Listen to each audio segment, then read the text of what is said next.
Hey, we got Sophie the Trophy, one half of the Blonde Bombers, coming out and exposing her truth with this Bria Hartley situation, and she's also letting it be known the behind the scenes and what's really going on with Caitlin Clark's injury.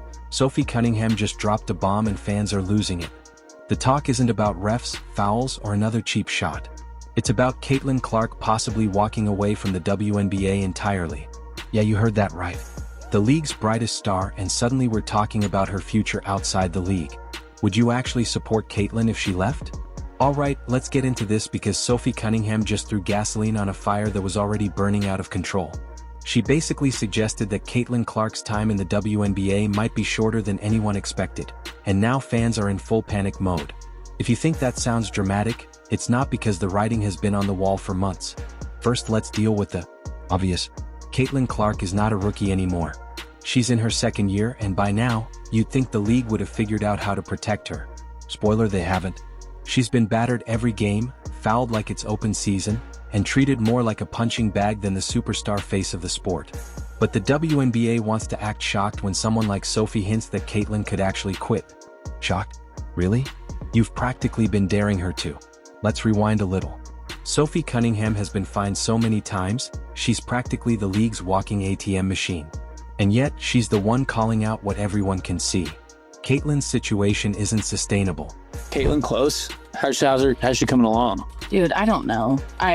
Everyone keeps asking, everyone's like, you know, and I'm like, literally, she doesn't even know. Like, it's just like a day by day legit type of thing. And so, yeah, she's close, but like, you also have to remember, like, she could be playing if it wasn't in the WNBA by now, but like at this level, with how deep and like how good people are nowadays in our league, which is the best it's ever been, like you can't just be good, you have to be on top of your game. And so just trying to get her back in game shape, I think, is what they're trying to do. But like, again, it's literally a day by day. I'm not holding out any information. I just literally. Sophie straight up said Caitlin might not even know when she's coming back from injury. Day by day, that's the official language. But day by day quickly turns into week by week and then into season over. Fans don't need a medical degree to realize something's not adding up.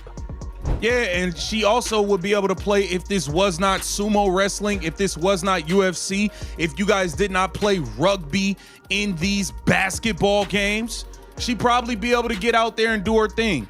But she has to put on all this armor, which caused her to get hurt anyway. She had to put on all this armor because y'all don't play basketball. It is rugby out there.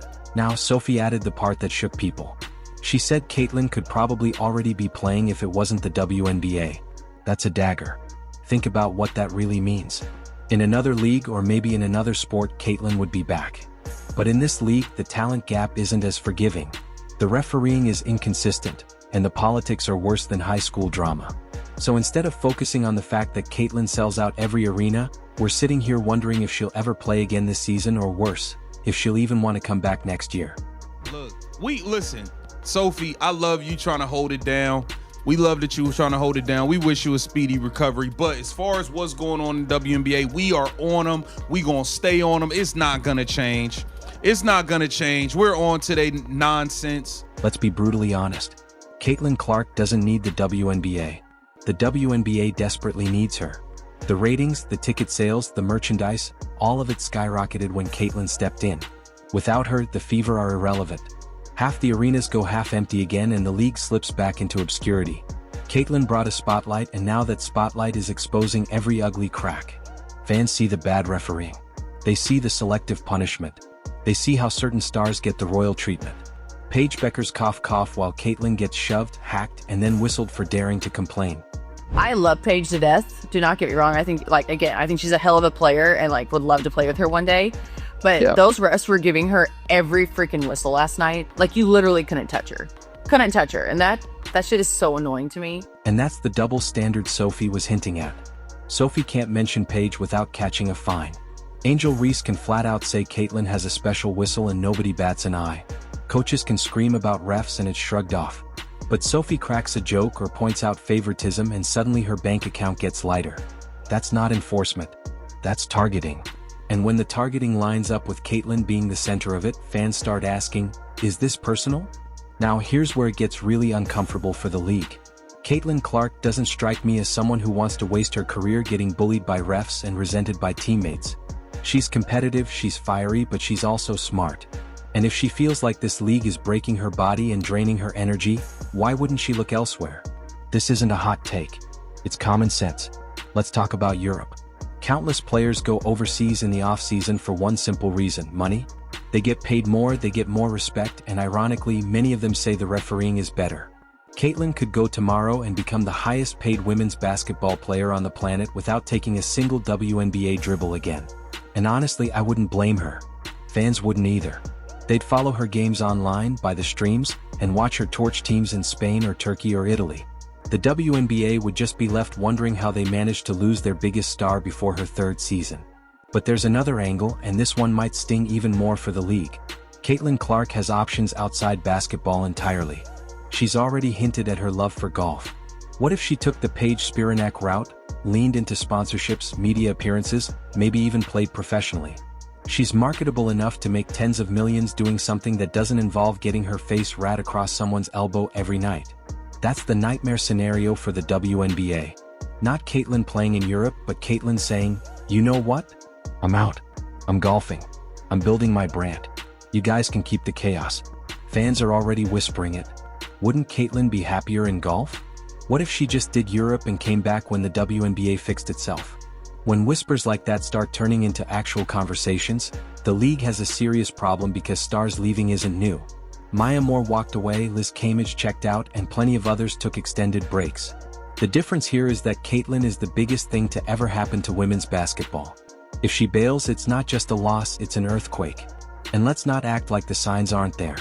Injury confusion, day-by-day updates that don't add up, her not showing up at film sessions, and now Sophie Cunningham straight up admitting nobody knows what's really wrong. That's not just bad luck. That's a league failing its biggest asset. Instead of being transparent, the WNBA is playing games. Groin strain, ankle bruise, questionable for tonight. Fans aren't stupid. They see the patterns. They know this smells fishy. At this point, you can't even call it a conspiracy theory. You can call it what it is: incompetence. The league doesn't know what's wrong. The team doesn't know how to handle it. And Caitlin might be sitting there wondering if it's worth risking her body for an organization that doesn't seem to have her back. And let's not forget the mental side. Caitlin's carrying pressure that no woman in US sports has ever carried. She's the face of Nike, State Farm, Gatorade, ESPN, and the entire WNBA brand. She can't walk into a coffee shop without a line forming. Every game is on national TV. Every shot dissected by Twitter trolls. Every foul turned into a debate. You think that doesn't weigh on her? Simone Biles, Naomi Osaka, Serena Williams, they all had moments where the pressure boiled over. Caitlin's no different. And Sophie Cunningham hinting at her potentially walking away might not be an exaggeration. It might be Caitlin buying herself peace of mind. And here's the real kicker. Fans wouldn't even hate her for it. If Caitlin said, "Tomorrow, I'm done with the WNBA. I'm going to Europe. Or better yet, I'm trying golf." People would actually support it. They'd say, "Good for her. Protect your body. Protect your mind. The league never protected you." The WNBA, on the other hand, would crumble. Because without Caitlin, there is no league momentum. Attendance drops. Media coverage vanishes. Sponsorships dry up. The Caitlin Clark effect isn't just a phrase. It's the difference between survival and irrelevance. Sophie Cunningham just said out loud what a lot of people have been thinking quietly. Maybe Caitlin Clark should quit the WNBA. And when fans hear that from an active player, it hits different. It doesn't sound like a rumor anymore. It sounds like the future. Now, let's really talk about how this all ties back to the WNBA's double standard problem, because it's not just about Caitlin's injuries or Sophie Cunningham's fines.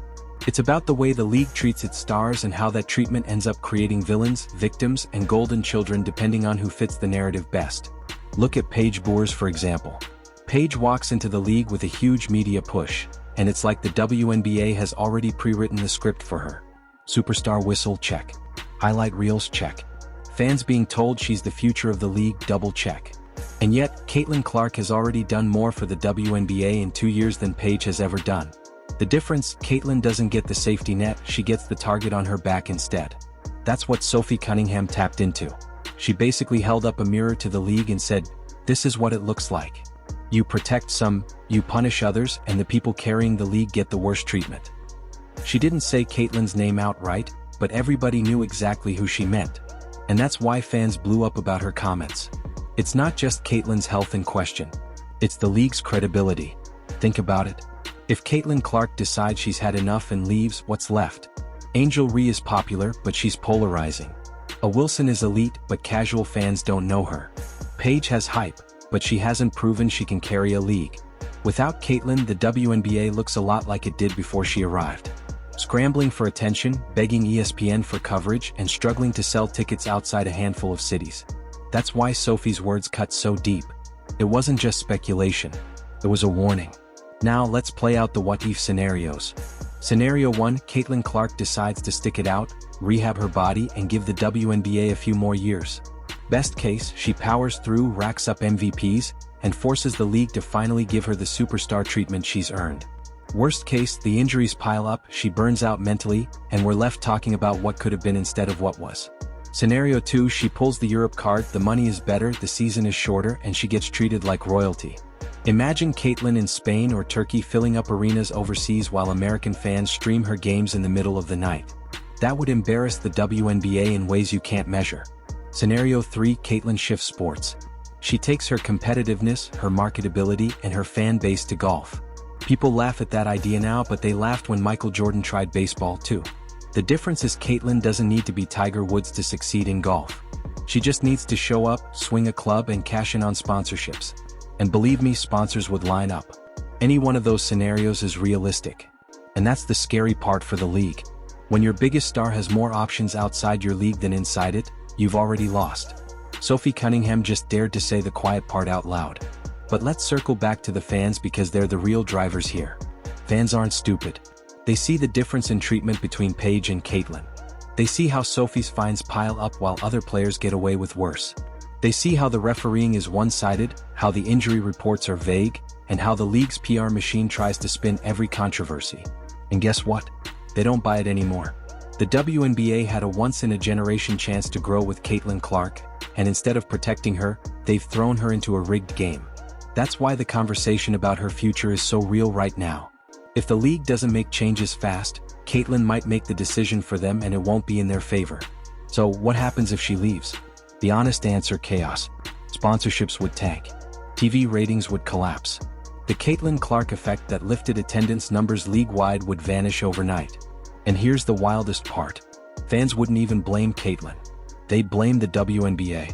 They'd say the league fumbled the bag and they'd be right.